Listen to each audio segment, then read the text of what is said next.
اللہ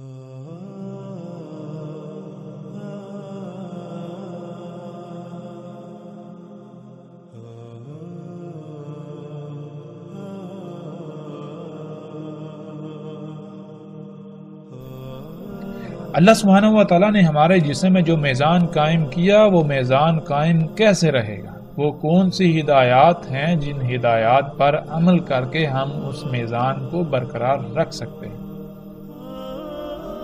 اللہ سبحانہ و تعالیٰ نے اس کو بھی بالکل واضح کر دیا۔ ہمارا جسم جو کئی اعضاء کا مجموعہ ہے، جب ہم غور کریں تو ہمارے اوپر یہ بات کھل کر واضح ہو جاتی ہے کہ ہر عضو جو ہے وہ کئی مخلوقات کا مجموعہ ہے، اور اس میں ہر خلق لا تعداد خلیوں سے وجود میں آئی۔ ایک خلیے میں لا تعداد ذرات یعنی ایٹمز ہیں، اور ایک خلیہ اگر ہم اس کی بات کریں تو ایک خلیہ بالکل ایسے ہے جیسے ہماری ایک زمین، یہ ہماری دنیا ہے جس پر ہم رہ رہے ہیں۔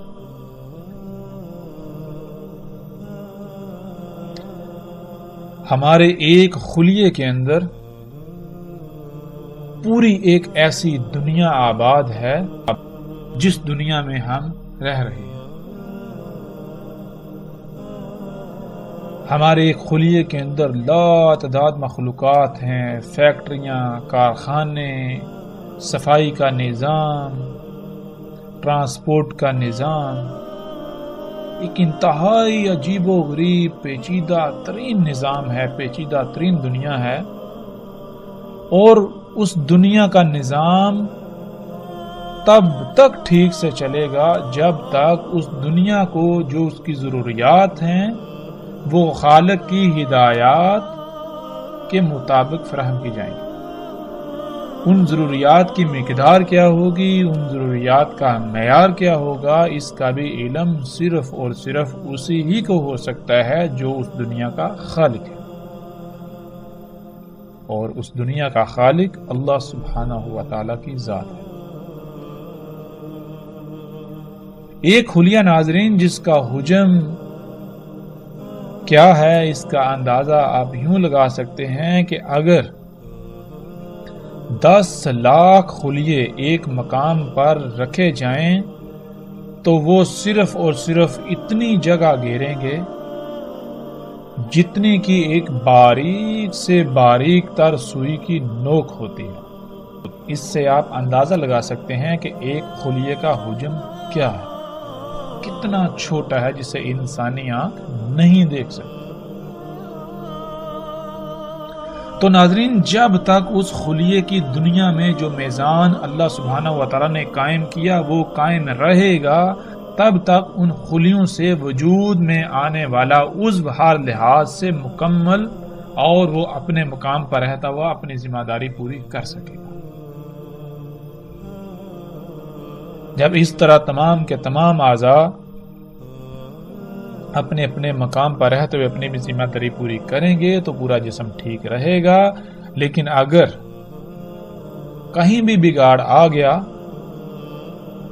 کہیں بھی خسارہ ہوا، کہیں بھی کوئی کمی، کوئی کوتاہی، کوئی لاپرواہی ہوئی، کسی بھی مخلوق نے جسم کے اندر یا جسم کے بعد جو کہ جسم کا حصہ ہے اس نے لاپرواہی کی تو جسم میں قائم جو میزان ہے اس میں خسارہ ہو جائے گا۔ جس خسارے کو ہم بیماریوں کا نام دیتے ہیں، اور اگر اس خسارے کو دور نہ کیا جائے، اس بگاڑ کو ختم نہ کیا جائے جو کہ فساد کہلائے گا، اس کی اصلاح نہ کی جائے تو پھر ایک وقت ایسا آئے گا جب یہ جسم اپنی اجل سے دوچار ہو، یعنی ایک آخری تباہی اس پر آپ مسلط ہوگی جو اسے ختم کر دے۔ تو ناظرین، اپنی ہی ذاتوں میں ہم جتنا بھی غور و فکر کرتے جائیں وہ کم ہے، جیسے جیسے غور و فکر کرتے جائیں گے ہمارے اوپر راز کھلتے چلے جائیں گے۔ تو اب تک جو باتیں ہمارے سامنے آئیں وہ یہ ہیں کہ اللہ سبحانہ و تعالیٰ نے ہمارے جسم کو خلق کیا۔ ہمارے جسم کے دو پہلو ہیں، ایک ظاہری ایک باطنی۔ جو ظاہری ہے وہ بھی دو حصوں میں تقسیم ہے. اس میں ایک حصہ تو وہ ہے یعنی کچھ مخلوقات کچھ اعضاء تو ایسے ہیں جو محکم ہیں، جو فیصلہ کن ہیں، جن کے بارے میں اللہ سبحانہ و تعالیٰ نے ہمیں علم دے دیا کہ ان کا مقصد کیا ہے. جیسے ہاتھ ہیں، ہمیں پتہ ہے، ہمیں علم ہے ان کا مقصد کیا ہے. پاؤں ہیں، ان کا علم ہے مقصد کیا ہے. آنکھوں کا مقصد کیا ہے، کانوں کا مقصد کیا ہے. ان کے برعکس کچھ ایسے بھی ہیں جن کا علم اللہ سبحانہ و تعالیٰ نے نہیں دیا کہ ان کا مقصد کیا ہے. اگر علم نہیں دیا تو اس کا مطلب یہ نہیں کہ ان کا کوئی مقصد نہیں ہے، وہ بے فائدہ ہیں، وہ بے مقصد ہیں. ایسا ہرگز نہیں. ان کا بھی کوئی نہ کوئی مقصد ہے. ہمیں اگر علم نہیں دیا تو وہ صرف اور صرف اس لیے نہیں دیا کیونکہ ہمارا ان سے ایسا کوئی تعلق نہیں. ہمارے لیے ان کا علم ہونا ضروری نہیں. اللہ سبحانہ و تعالیٰ نے انہیں جس مقصد کے لیے خلق کیا ان کو خلق کر کے ان کے مقام پر رکھ دیا. جب تک وہ اپنے مقام پر رہتے ہوئے اپنی ذمہ داری ادا کریں گی تو ہمارا جسم ٹھیک رہے گا. اس لیے ہمارا ان کے ساتھ کوئی تعلق نہیں. وہ اپنا کام کر رہے ہیں. پھر دوسری بات، ہمارے جسم کا ایک باطنی حصہ، باطنی پہلو جو کہ پوشیدہ اعضاء ہیں جن کو اللہ سبحانہ تعالیٰ نے ہم سے چھپا کر رکھ دیا. وہ کیا ہے؟ وہ ہمارے جسم میں اللہ کا غیب ہے جس کا قرآن میں اللہ سبحانہ و تعالیٰ نے بار بار ذکر کیا، جس کے بارے میں اللہ سبحانہ و تعالیٰ نے کہا کہ غیب پر ایمان لاؤ. اب غیب پر ایمان لانا کیا ہے؟ غیب پر ایمان لانا یہی ہے کہ اللہ سبحانہ و تعالیٰ نے ہمارے جسم کے اندر وہ اعضاء جو چھپا کر رکھ دیے ان کو خلق کرنے کا کوئی نہ کوئی مقصد ہے، اور جس مقصد کے لیے انہیں خلق کیا انہیں اس مقصد کو پورا کرنے کے لیے ان کے مقام پر رکھ دیا، ان کی لائن پر لگا دیا. جب تک وہ اپنے مقام پر رہتے ہوئے اپنی لائن کو پورا کریں گے، اس مقصد کو پورا کریں گے تو پورا جسم ٹھیک رہے گا. اگر کہیں بھی کوئی بگاڑ پیدا ہوا تو پھر فساد ہوگا، تباہیاں ہوں گی جن کو ہم بیماریاں کہتے ہیں، اور پھر آخر کار جسم موت کا شکار ہو جائے گا. تو جتنے بھی اعضاء ہمارے پوشیدہ ہیں یہ سارے کا سارا اللہ کا غیب ہے ہمارے جسم میں. یہ ہے ایمان لانا کہ اگر ہماری ان تک رسائی ہو جائے تو ہم ان کے ساتھ کسی قسم کی کوئی چھیڑ چھاڑ نہیں کریں گے، ہم ان کے ساتھ کسی قسم کا کوئی پنگا نہیں لیں گے. کیوں؟ اس لیے کہ اگر ہم نے ان کے ساتھ چھیڑ چھاڑ کی تو نظام درہم برہم ہو جائے گا. ہمارا ان کے ساتھ ایسا کوئی تعلق نہیں کہ ہم ان کے ساتھ چھیڑ چھاڑ کریں. یہ ہے غیب پر ایمان لانا. پھر مزید اگر ہم غور و فکر کریں ناظرین، اگر جسم سے خون نکال لیا جائے تو کیا ہوگا؟ جسم کانپ اٹھے گا. جسم سے جو اللہ تعالیٰ نے جو غیب جو رکھا، جو اعضاء چھپا کر رکھ دیے، جو اللہ تعالیٰ کا غیب ہے ہمارے جسم میں، اگر اس میں سے کوئی بھی چیز نکال لی جائے گی تو کیا ہوگا؟ اس عضو کی، اس شے کی ذمہ داری کی نوعیت کے اعتبار سے جسم کا نقصان ہے. یہ تھا اس سوال کا جواب کہ جو اللہ سبحانہ و تعالیٰ نے کہا کہ نہیں خلق کیا ہم نے آسمانوں کو اور زمینوں کو اور جو کچھ ان کے درمیان ہے مگر حق کے ساتھ. حق کے ساتھ خلق کرنا کیا ہے؟ اللہ سبحانہ و تعالیٰ نے کہا کہ اپنی ہی ذاتوں میں غور و فکر کرو. تو جب ہم نے اپنی ہی ذاتوں میں غور و فکر کیا تو ہمارے سامنے بہت ساری باتیں آئیں.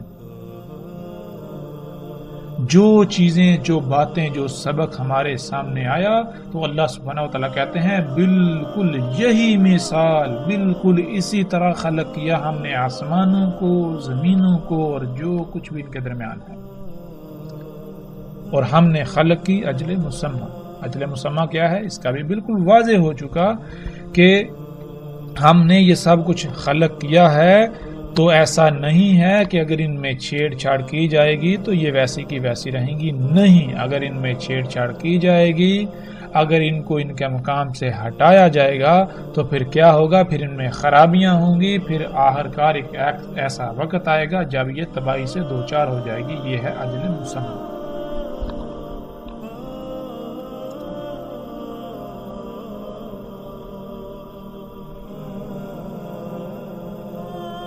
جب ہم نے اپنی ذات میں غور و فکر کر لیا تو اللہ سبحانہ و تعالیٰ پھر بالکل واضح کہتے ہیں، جیسا کہ اس آیت میں ہے، اللہ سبحانہ و تعالیٰ کہتے ہیں اس میں کچھ شک نہیں،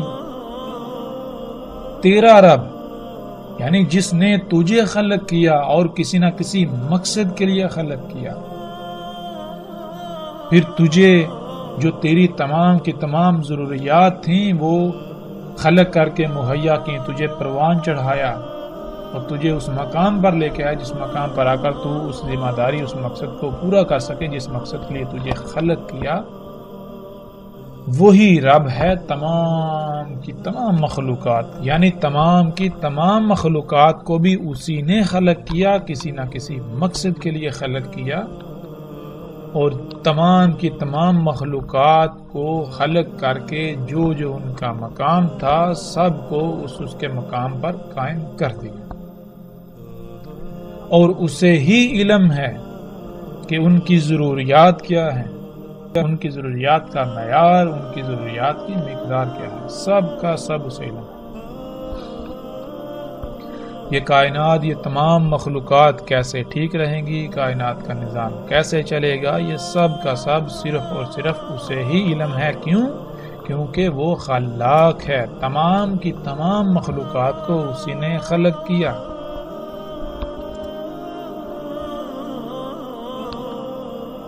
تو یہ تھا ناظرین حق کے ساتھ خلق کرنے کا جواب۔ اس جسم پر اللہ سبحانہ و تعالیٰ نے ہمیں اختیار دیا ہے، جسم کی تمام مخلوقات ہماری محتاج ہیں۔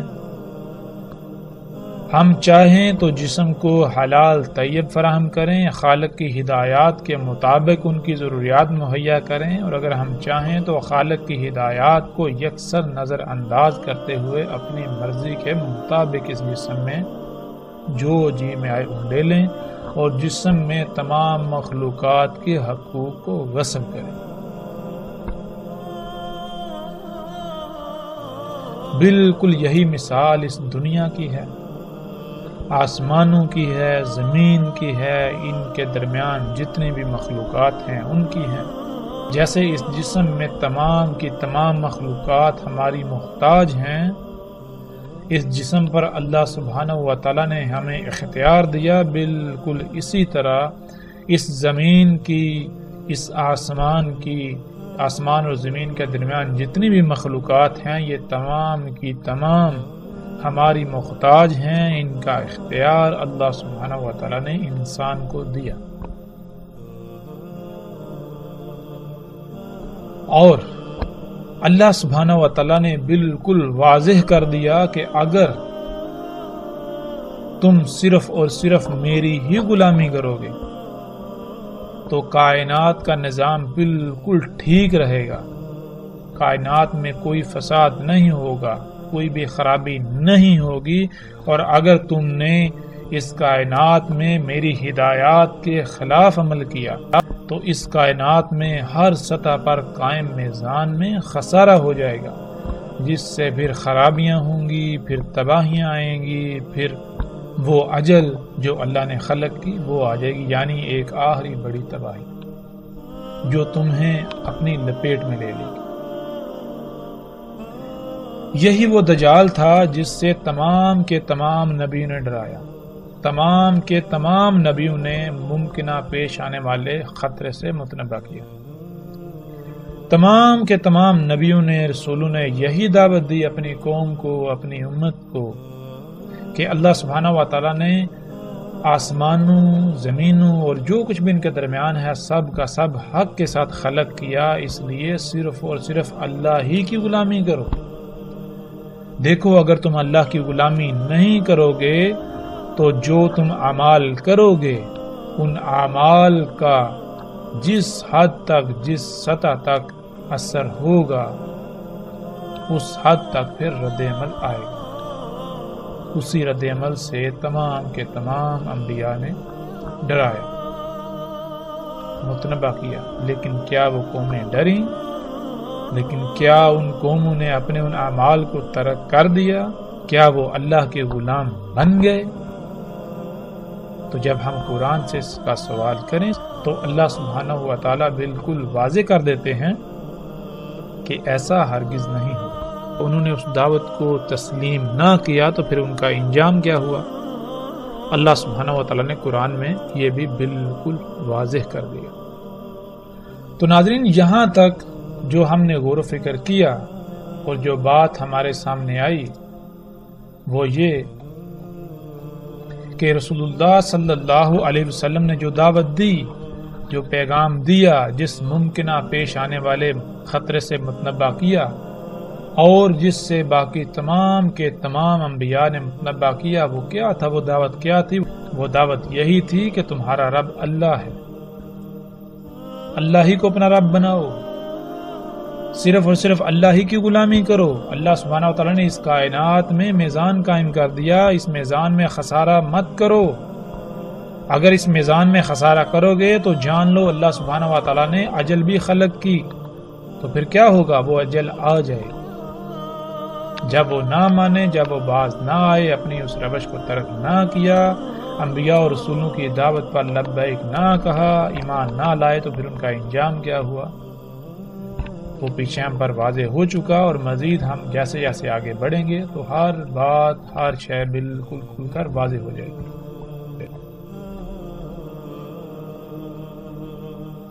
جیسے نوح علیہ السلام نے اپنی قوم کو دعوت دی، بالکل اسی طرح باقی رسولوں نے بھی اپنی اپنی قوموں کو دعوت دی، اپنی اپنی قوموں کو ڈرایا.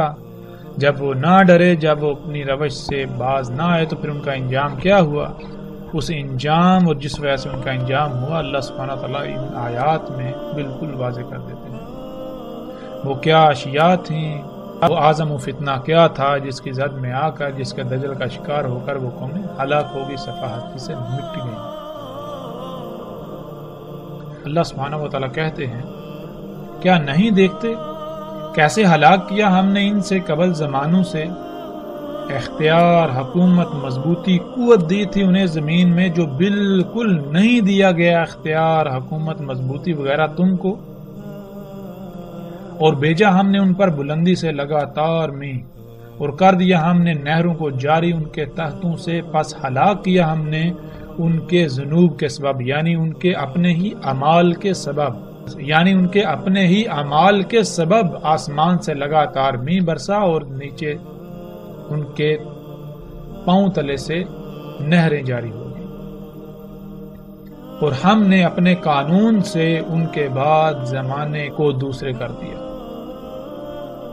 اس آیت میں اللہ سبحانہ تعالیٰ بالکل واضح کہتے ہیں، اللہ سبحانہ تعالیٰ کہتے ہیں کہ قوم نوح سمیت جتنی بھی قومیں پہلے گزری ہیں، جو مکن یعنی زمین پر اختیار انہیں دیا گیا تھا، جو اسباب و وسائل ان کے پاس تھے، وہ آج ہمارے پاس یعنی آج موجودہ انسانوں کے پاس نہیں ہیں. حالانکہ آج موجودہ انسان بڑے بڑے دعوے کرتے ہیں کہ آج انسان چاند پر اور مریخ پر پہنچ چکا، جدید ترین ٹیکنالوجی حاصل ہو گئی، اب ہمیں کوئی زوال نہیں. بہرحال آج جو کچھ بھی انسان کے پاس ہے، اللہ سبحانہ و تعالیٰ کہہ رہے ہیں کہ قوم نوح یا ان کے علاوہ جتنی بھی قومیں پہلے گزر چکی ان کے پاس تم سے کئی گنا بڑھ کر تھا. اس کے باوجود ان کا انجام کیا ہوا؟ اللہ سبحانہ و تعالیٰ نے وہ بالکل ہمارے سامنے کھول کر رکھ دیا. پھر اس آیت میں اللہ سبحانہ و تعالیٰ کہتے ہیں تحقیق یعنی ثابت شدہ ایسا ہو چکا، یہ طریقہ جو کچھ تم کر چکے ہو یہ تم سے پہلے ہو چکا، پس سیر کرو زمین میں، پس دیکھو کیسا تھا انجام ان کا جنہوں نے تکذیب کی. یعنی جن کے اوپر یہ واضح کر دیا کہ اللہ سبحانہ و تعالیٰ نے آسمانوں، زمینوں اور جو کچھ بھی ان کے درمیان ہے سب کچھ حق کے ساتھ خلق کیا، تو اللہ کے علاوہ کسی کی غلامی مت کرو، اللہ کے علاوہ رائی برابر بھی عمل مت کرو اس کائنات میں، ورنہ اللہ نے جو اجل خلق کی وہ آ جائے گی. تو انہوں نے کیا کیا؟ انہوں نے اس کی تکذیب کر دی، انہوں نے یہ نہ مانا اور اپنے ان مفسد اعمال کو جاری رکھا. تو پھر ان کا انجام کیا ہوا؟ پھر اسی طرح اللہ سبحانہ تعالیٰ آج موجودہ انسانوں کو کہتے ہیں کیا دیکھنا چاہ رہے ہیں مگر یہ کہ ان کے کرتوتوں، ان کے اعمال کے سبب آئیں ملائکہ یا آ جائے امر ان کے رب کا. بالکل اسی طرح کے کرتوت کیے انہوں نے جو ان سے پہلے تھے. اور نہیں ظلم کرتا انہیں اللہ، اور لیکن خود ہی تھے ظلم کرنے والے۔ پھر آگے اللہ سبحانہ وتعالیٰ کہتے ہیں اور کیسے ہلاک کیا ہم نے ان سے پہلوں کو زمانوں سے، ان کے سب سے بہتر تھے، احسن تھے اساس اور ریا۔ اساسن کسے کہتے ہیں؟ اساسن کہتے ہیں وہ تمام کا تمام مال و متاع، اشیاء، ایجادات، جو کچھ بھی انسان نے بنایا، جو کچھ بھی انسان نے آج تک حاصل کیا یا اس وقت تک جو کچھ انسان نے بنایا، جسے اردو میں اثاثے کہتے ہیں، اور ریا کہتے ہیں جو عام انسانی آنکھ سے نہ دیکھا جا سکے، وہ کچھ دیکھنے والے آلات، یعنی ایسے آلات جن کی مدد سے وہ اللہ کے غیب کی اشیاء، اللہ کے غیب کی مخلوقات، کائنات کی وسطوں کو براہ راست دیکھنے کی صلاحیت رکھتے تھے۔ یعنی اس آیت میں اللہ سبحانہ تعالیٰ بالکل واضح کہہ رہے ہیں کہ وہ جو پہلی قومیں گزر چکی، جن کو ہم نے ہلاک کیا، جو ہلاک ہوئیں اپنے ہی اعمال، اپنے ہی کرتوتوں کے سبب، وہ ان کے پاس جو کچھ انہوں نے بنایا ہوا تھا، جو کچھ انہوں نے ایجاد کیا ہوا تھا، جو کچھ انہوں نے بنایا ہوا تھا، وہ سب سے بہتر تھا، اور ان کے پاس جو دیکھنے کے آلات تھے وہ بھی تم سے بہتر تھے، وہ بھی سب سے بہتر تھے۔ پھر آج ہم دیکھیں کہ ایسی کون سی ایجادات ہیں، وہ کون سے اثاثے ہیں جو آج انسان اکٹھے کر چکا ہے، جو انسان آج بنا چکا ہے، اور پھر وہ کون سے ایسے آلات ہیں جن سے انسان کے پاس دیکھنے کی ایسی صلاحیتیں آ گئیں جو صلاحیت عام انسانی آنکھ سے دیکھنے کی نہیں ہے۔ اور جب ہم غور کرتے ہیں تو آج ہماری آنکھوں کے سامنے انسان کے خلق کردہ وہ تمام کے تمام اثاثے اور وہ تمام کے تمام دیکھنے کے آلات سامنے آ جاتے ہیں، اور وہ آج سب کے سب موجود ہیں۔ پھر اسی طرح اللہ سبحانہ تعالیٰ کہتے ہیں کیا پس نہیں رہنمائی ان کے لیے، کیسے ہلاک کر دیا ہم نے ان سے پہلوں کو زمانوں سے، چلتے پھرتے ہیں ان کی رہائشوں میں، اس میں کچھ شک نہیں، ان میں آیات ہیں اولی الانہا کے لیے۔ کیا آج ہم گھومتے پھرتے ہیں، زمین میں سیریں کرتے ہیں اور پہلی تباہ شدہ اقوام کے آثار دیکھتے ہیں، تو جب ہم ان کے آثار، ان کے بنائے ہوئے گھر، تباہ شدہ کھنڈرات جب ہم دیکھتے ہیں تو اللہ سبحانہ وتعالیٰ کہتے ہیں ان میں رہنمائی ہے تمہارے لیے، غور و فکر کرو تو کہ کیسے ان کو ہلاک کر دیا، وہ کیا تھے، ان کے پاس کیا تھا۔ پھر اسی طرح اگلی اس آیت میں اللہ سبحانہ وتعالیٰ کہتے ہیں کیا نہیں سیر کی، کیا نہیں گھومے پھرے زمین میں، پس دیکھیں کیسا تھا انجام ان کا جو ان سے پہلے تھے وہ بہت شدید، ان سے کئی گنا بڑھ کر قوت میں، زمین کے نوادرات میں، یعنی جو زمین کے اندر اللہ سبحانہ وتعالیٰ نے چھپا کر زمین کے خزانے رکھے ہیں ان میں، اور انہوں نے زمین پر ایسی تعمیرات کی، زمین کو ایسے آباد کیا، شہروں کے شہر آباد کیے جو ایسی تھیں جیسے نہ ختم ہونے والی، مضبوط اور لمبے عرصے تک قائم رہنے والی، جتنی زیادہ سے زیادہ وہ کر سکتے تھے، جتنا زیادہ سے زیادہ وہ زمین کو آباد کر سکتے تھے، تعمیرات کر سکتے تھے، وہ انہوں نے کی دوسروں کے مقابلے میں۔ اور آئے ان کے پاس ان کے رسول بینات کے ساتھ، یعنی اللہ کے رسول جب اللہ کے بھیجے ہوئے ان کے پاس آئے تو انہوں نے سب کچھ کھول کر رکھ دیا کہ جو کچھ تم یہ کر رہے ہو اس کا انجام کیا ہے اور اس کی حقیقت کیا ہے۔ بس نہیں تھا اللہ ظلم کرنے والا ان کے لیے، اور لیکن تھے خود ہی ظلم کرنے والے۔ اس آیت میں بھی اللہ سبحانہ وتعالیٰ نے بالکل کھول کر واضح کر دیا۔ اللہ سبحانہ وتعالیٰ کہہ رہے ہیں کہ جو تم سے پہلے تھے زمین پر، جو تم سے پہلے امتیں، قومیں آباد تھیں، جن کی طرف ہم اپنے رسول بھیج چکے، جو تکذیب کر چکی، جو ہلاک ہو چکی، کیا تم نے زمین میں سیر نہیں کی؟ کیا تم زمین میں گھومے پھرے نہیں؟ تم نے زمین کے ان کے کھنڈرات، ان کے آثار نہیں دیکھے؟ دیکھ چکے ہو تم، وہ تم سے کئی گنا بڑھ کر تھے قوت میں۔ قوت کسے کہتے ہیں؟ آج کیا ہے انسان کے پاس قوت؟ آج ہم کسے قوت کہتے ہیں؟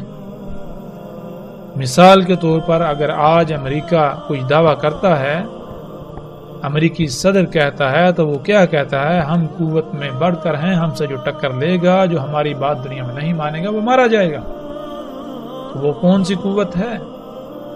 وہ قوت ہے اسلحہ، بارود، مشینیں، یہی تو قوت ہے۔ اور اسی قوت کا اللہ سبحانہ و تعالیٰ نے ذکر کیا، یہی وہ قوت ہے جو انسان کے اثاثے ہیں، جو کچھ انسان نے آج تک بنایا۔ اللہ سبحانہ و تعالیٰ کہہ رہے ہیں کہ جو قوت آج تمہارے پاس ہے، یعنی جو مشینیں، جو ٹیکنالوجی، جو ایجادات تم کر چکے ہو، جو اسلحہ، بارود، جو کچھ بھی یہ تمہارے پاس ہے، جو تم سے پہلے گزر چکے، وہ تم سے کئی گنا ان سب میں بڑھ کر تھے۔ وآثار الارض، آثار کہتے ہیں نوادرات کو، نوادرات نادر کی جمع ہے، اور نادر کہتے ہیں ایسی قیمتی ترین شے کو جس کو چھپا کر رکھا جائے۔